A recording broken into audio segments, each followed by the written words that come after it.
Quinoa, quinoa, quinoa. You hear it probably from every nutrition coach that they ask you to take quinoa.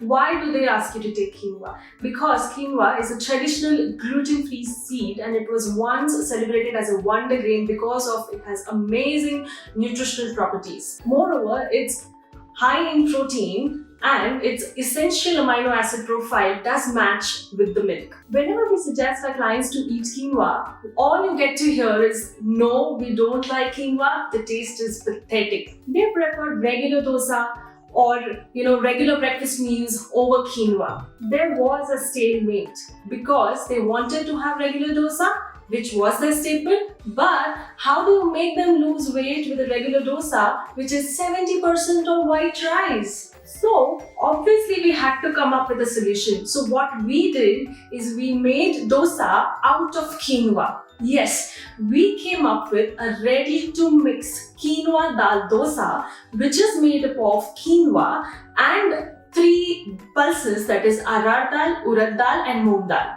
So why our Quinoa Dal Dosa is much popular and it is much better than the instant dosa mixes or a traditional dosa which is available in the market? Because our Quinoa Dal Dosa has 22% protein than a regular dosa which has just 12%. And this is because of quinoa, because it adds the nutrition properties to our dosa mix. Because of high fiber and high protein content present in our Quinoa Dal Dosa, it ranks quite lower in the Glycemic Index, which is very ideal for your weight management and managing your blood sugar levels. See how our Quinoa Dal Dosa is a very perfect alternative to any traditional dosas or any instant dosa mixes that are available near you. Go grab one.